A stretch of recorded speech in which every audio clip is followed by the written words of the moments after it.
Bonjour tout le monde, on est samedi matin, donc le 23 décembre.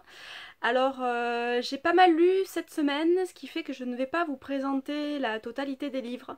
Je vous mettrai la liste à la fin parce qu'en fait j'en ai lu 15. Alors 14 romans et une BD, donc ça allait faire une vidéo un petit peu trop longue de tous vous les présenter. Ce qui fait que j'en ai choisi 4 à qui j'ai mis alors 18 et 20 parce qu'il y a un coup de cœur, alors un coup de cœur un peu général pour toute la saga, mais je vais vous expliquer ça.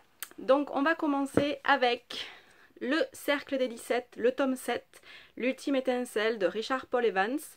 Ce tome 7 est juste génial du début à la fin. Alors après la catastrophe de la fin du tome 6, on ne savait pas trop où est-ce qu'on allait. Et l'auteur arrive vraiment à rebondir sur son histoire et à nous réserver énormément de choses différentes. On suit toujours plusieurs personnages, les gentils et les méchants. Et le final est juste explosif et génial. Le suivant, alors je les ai mal classés évidemment, Quand tu descendras du ciel de Gabriel Katz.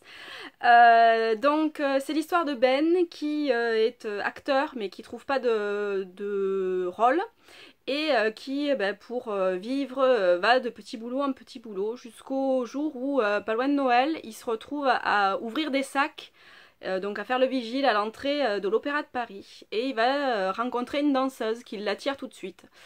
Et le pauvre garçon va partir dans des délires en lui expliquant qu'il est garde du corps.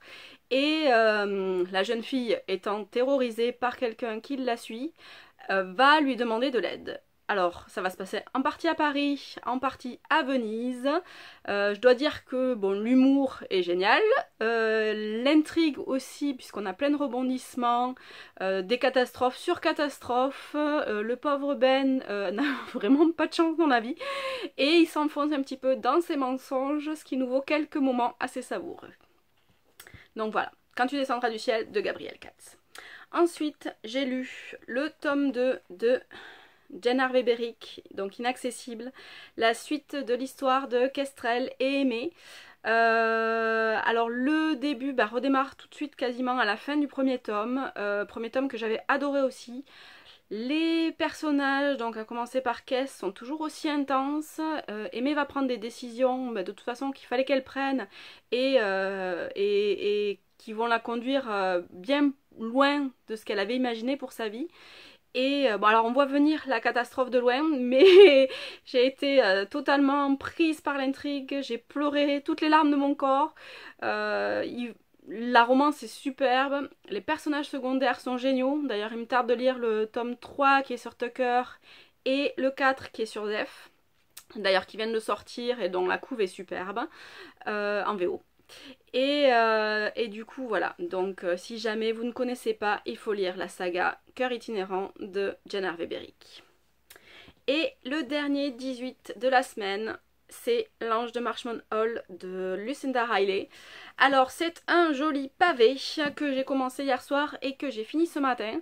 Comme d'habitude, on est entre passé et présent. L'autrice nous prend au cœur sur plusieurs personnages féminins. On suit donc grand-mère, mère, fille, petite nièce. Alors c'est un petit peu compliqué. Alors non, c'est pas compliqué, mais c'est assez complexe dans les passages puisqu'on a du présent et du passé. Donc on suit leur vie, leurs amours, leurs déceptions, leur descente aux enfers aussi, puisqu'il y en a il y en a deux qui sont la catastrophe. Et l'autrice a vraiment l'art et la manière de nous rendre ces personnages vivants, de nous faire apprécier le voyage, puisqu'on va aller donc à Londres, on va aller à Marshmont Hall et on va aller aussi aux États-Unis. Et sincèrement, l'autrice a vraiment l'art et la manière de nous faire vivre chaque instant avec elle et de décrire des personnages qui sont à la fois détestables et géniales, et on a toujours un petit peu de mal à les quitter. Donc voilà pour les 4 livres que je voulais vous présenter cette semaine. Vous retrouverez bien sûr la totalité des 15 chroniques sur le blog au fur et à mesure de la semaine. Et à très bientôt. Alors, à très bientôt puisque je vais faire en vidéo l'ouverture de mes cadeaux de Noël. Donc on se retrouve lundi. Bye bye!